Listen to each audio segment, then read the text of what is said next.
ఏదైనా పని చేయాలంటే నిధులు అవసరం, కానీ అక్కడి పరిస్థితి మాత్రం భిన్నం. చేతి నిండా డబ్బులున్నా, టెండర్ల ప్రక్రియ పూర్తయి గుత్తేదారుడు సిద్ధంగా ఉన్నా పనులు మాత్రం ముందుకు సాగడం లేదు. ప్రకాశం జిల్లాలో 2 వంతెనల నిర్మాణం అధికారుల నిర్లక్ష్యంతో 3 అడుగుల ముందుకు 6 అడుగుల వెనక్కి అన్నట్లుగా సాగుతోంది. ఒంగోలు నియోజకవర్గానికి గతేడాది ప్రధానమంత్రి గ్రామ్ సడక్ యోజన కింద 2 వంతెనలు మంజూరయ్యాయి. వీటి నిర్మాణం పూర్తయితే కొత్తపట్నం, ఒంగోలు మండలాల్లోని పలు గ్రామాల మధ్య దూరం తగ్గుతుంది.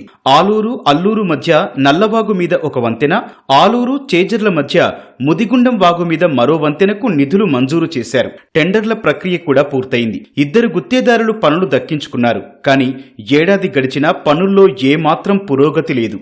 ఆలూరు, అల్లూరు మధ్య వాగుకు అటూ ఇటూ తారు రోడ్డు సైతం నిర్మించారు. వంతెన నిర్మాణానికి 7 కోట్ల రూపాయల నిధులు మంజూరైనా పనులు ఎందుకు ముందుకు సాగడం లేదో తెలియడం లేదని స్థానికులు వాపోతున్నారు. ఆలూరు నుంచి అల్లూరికి బ్రిడ్జి శాంక్షన్ అయింది. అది వచ్చేసేసి మా మండలానికి వెళ్ళటానికి అయితే మాకు చాలా షార్ట్ కట్ లో చాలా దగ్గరగా ఉంటుంది. ఇటు వెళ్తే కుప్పల మీదకి వెళ్తే 6 కిలోమీటర్లు, ఇటు వస్తే 6 కిలోమీటర్లు తగ్గిద్ది. మాకు ఈ బ్రిడ్జి వల్ల మాకు పొలాలకు వెళ్ళటానికి కానీ, మండలానికి వెళ్ళటానికి కానీ అన్ని విధాలుగా మాకు చాలా సేఫ్టీ ఉంటుంది. మా కొత్తపట్నం మండలం పోవాలని మాకు రవాణాకి రోడ్డు ఉంది, కానీ మధ్యలో పూజల బ్రిడ్జి ఆగిపోయింది. దాని బట్టి మొదలు పెట్టలేదు. మాకు అది పెద్ద ప్రాబ్లంగా ఉంది. మాకు రవాణాకు దగ్గరగా ఉండిద్ది. మాకు అల్లూరుకి కానీ, ఆలూరుకి కానీ రాకపోకలకి అంతరాయం లేకుండా ఉంది.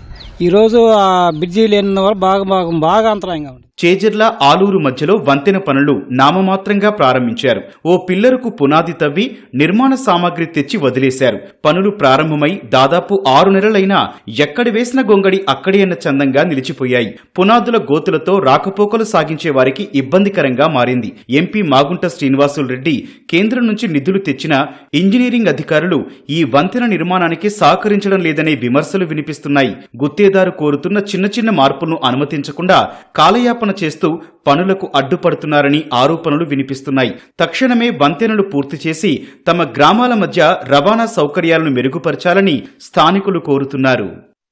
మా టాటర్లు ఇటు వెళ్తా ఉంటాయి, వస్తూ ఉంటాయి. పచ్చాకు తోలుతున్నాం, మాకు ఇబ్బందిగా ఉండి మొన్న బూడుచుకున్నాం. ఈ కాలువ బ్రిడ్జి వేస్తున్నారు, పక్కన మాకు మార్జింగ్ కూడా లేదు. స్టార్ట్ చేసి వదిలేసి మేము రైతులు మేము అడిగినా మాకు సమాధానం చెప్పేవాళ్ళు ఎవరు లేరు. ముందు అయితే రోడ్డు బాగానే ఉంది. ఇప్పుడు పిల్లల భోజనం కానీ చాలా ఇబ్బందిగా ఉంది. ఇంకా ఈ పళ్ళు పోవడానికి రావడానికి మాకు పచ్చాకు మేము తోలుకోవడానికి ఆడ కుంట పడితే మేమే ఊడ్చుకొని ఇటు తోలుకుంటా ఉన్నాం. బ్రిడ్జి పడితే మాకు మంచిదే, కానీ పని స్టార్ట్ చేసి వదిలేసి వెళ్ళిపోతే మంచిది. అట్ట మనం పోవడానికి రావడానికైనా ఇది ఆధార్ ఇదేగా, ఇబ్బందిగా.